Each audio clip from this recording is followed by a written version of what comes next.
where's Abu Qudama Shami? He approaches this boy. And he sees blood on the face of this young boy. Sees that his clothes have been cut. Arrows have hit him. Spears have hit him. Knives have hit him. And Abu Qudama Shami begins to wipe his face. Wipe the blood off his face. The young boy says, what are you doing? You are Abu Qudama Shami. And you're wiping the blood with your clothes. Use my own clothes. Don't use your clothes, or Abu Qudama Shami. Use my own clothes. This was a young boy in that state. And he says to Abu Qudama Shami, take these clothes of mine and give them to my mother. And tell my mother that I lived true to the promise. She sent me out to fight in the way of Allah subhanahu wa ta'ala. I did not let her down. She may not believe me, but show her my shirt. Show her my imama. Show her my blood, and she will believe me. So Abu Qudama Shami is trying to stop the boy. But at that stage it's too late. The boy is gone to Allah subhanahu wa ta'ala. So he takes some piece of the cloth and places it in the bag and returns back once again. He doesn't know where the woman lives, doesn't know where the mother lives. As he enters into the city, everybody is asking about their family, where are they gone? And one young girl is asking about her brother, where's my brother, where's my brother? So Abu Qudama Shami thinks that this must be the brother's sister. And then he says to the girl, where is your mother? Take me to your mother. And then he goes to the mother. And she says, she recognizes the voice of Abu Qudama Shami because she's heard him. She said, are you Abu Qudama Shami?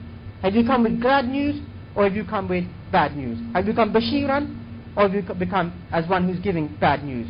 He said, I've come with good news. Has my son died in the way of Allah subhanahu wa ta'ala? He said, yes. And then he took out the clothes. Blood, some flesh, and hair of the boy in the clothes. Is this not your son's shirt? Is this not your son's imama? She goes, yes it is. Allahu Akbar is what the woman said.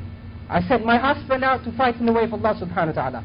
I sent my other children out to fight in the way of Allah subhanahu wa ta'ala. I sent him to fight in the way of Allah subhanahu wa ta'ala. And he has lived true to this. When his daughter saw this, she began to scream and cry. Because that was her beloved elder brother, that he had died in this state. And she could not comprehend this. So she began to scream and cry and wail. And then the mother took her inside. And she shut the door. And Abu Qudama Shami heard her say these words.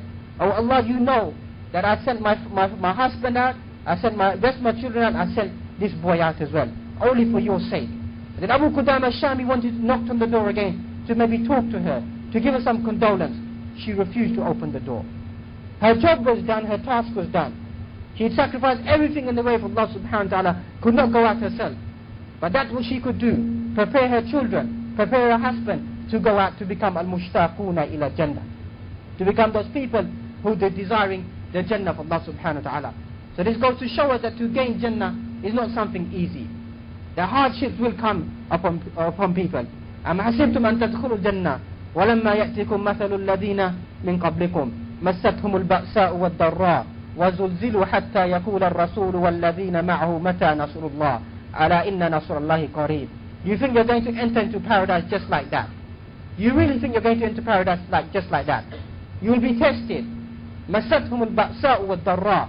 Hardships came upon them. وَزُلْزِلُوا. And the earth trembled underneath them. حَتَّى يَقُولَ الرَّسُولُ وَالَّذِينَ مَعَهُ. Until even the Prophet himself will state, and those people with him, مَتَى نَصْرُ اللَّهِ. When will the victory of Allah subhanahu wa ta'ala come? أَلَا إِنَّ نَصْرَ اللَّهِ قَرِيبٌ. And really the victory of Allah subhanahu wa ta'ala is very, very close. أَمْ حَسِبَ النَّاسُ أَن يَقُولُوا آمَنَّا. Do people think that they say they believe and that is sufficient for them? You will be tested, just like the people before you. And the people who, just like yourself, will be tested. وَلِيَعْلَمَنَّ اللَّهُ الصَّادِقِينَ. That Allah subhanahu wa ta'ala knows those people who are truthful. وَلِيَعْلَمَنَّ الْكَاذِبِينَ. That Allah subhanahu wa ta'ala will know those people who are true to the words of Allah subhanahu wa ta'ala. May Allah subhanahu wa ta'ala give us the tawfiq and the ability to seek and search for Jannatul Firdaus. Whatever is available in this dunya to get close to Jannatul Firdaus. Whatever ways and means to get close to Jannatul Firdaus. May Allah subhanahu wa ta'ala put these words in our mizan al-hasanat, these hasanat in our mizan on the day of judgment. And the day of judgment will meet Allah subhanahu wa ta'ala, illa man atallaha biqalbin salim. Whoever comes with a pure heart, with pure intentions, and pure intentions only for the sake of Allah subhanahu wa ta'ala. سبحان ربك رب العزة عما يصفون والسلام على المرسلين والحمد لله رب العالمين. سبحانك اللهم وبحمدك.